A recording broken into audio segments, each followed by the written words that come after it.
Hello everyone and welcome to a new video dedicated to our beloved Snoopy and the world of Peanuts. Today we analyze a strip published on October 28, 1950. In this strip, Patty and Shermie star in a seemingly everyday moment, but which, as always, turns into something unique and funny. Patty, attracted by what Shermie is eating, asks for a taste, but what she discovers at the end will leave her open-mouthed and perhaps even a little disgusted.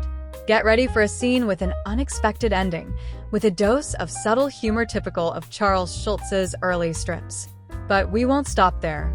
We will also delve into the role of the characters and some interesting historical details. Let's get started. The strip opens with Patty decisively saying to Shermie, "Come on, let me have a bite." It is a familiar moment for all of us. Who has never asked a friend to taste something? Shermie, however, remains silent and holds what looks like an ice cream cone. This detail is essential to the final twist. Fun fact, notice how Schulz, in the early Peanuts, uses simple lines to express emotion. Patty has an assertive expression, but still with a touch of naivete. It is interesting to see how Schulz's graphic style would evolve over the years, becoming more refined and stylized. Patty, after receiving an implied rejection, reacts with her classic spirited temper, exclaiming "phew." It is an exaggerated reaction, but very characteristic for her character. Insight: at this stage of Peanuts, Patty is one of the most prominent characters. Do not confuse her with Peppermint Patty, introduced many years later.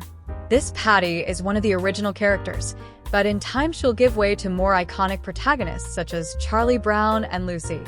Here comes the first moment of surprise. Patty, still intrigued, asks, "What kind of ice cream is that?" The question seems trivial, but it already foreshadows that there is something strange about it. Shermie answers enigmatically, "I never said it was ice cream." A small detail that overturns expectations and builds the ground for the punchline. Anecdote: Shermie, in these first strips, is often the rational, calm character. Interestingly, Schulz, over time, will push him aside, making him almost a background character. In the early years, however, Shermie is the model boy of the group. And finally, the revelation.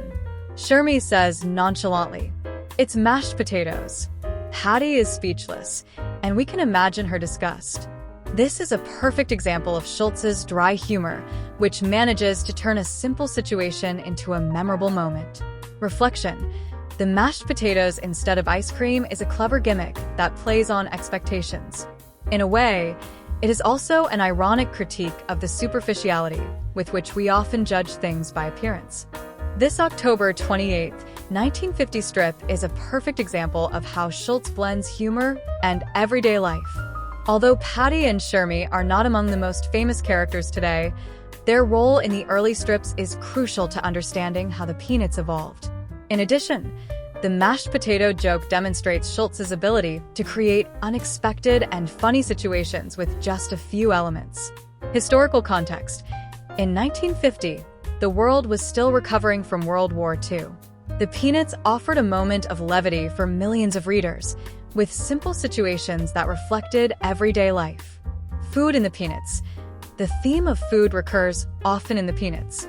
From Linus's great watermelon to Snoopy's fondness for cookies, Schulz uses food as a narrative element to create comic or meaningful moments. Evolution of Patty. Patty, while not having the notoriety of Lucy or Sally, represents one of Schulz's early experiments in delineating strong, resourceful female characters. What about you? Have you ever been in a situation similar to Patty's? Let us know in the comments. If you enjoyed yourselves, subscribe to the channel, leave a like, and activate the little bell to stay updated, and see you next, friends.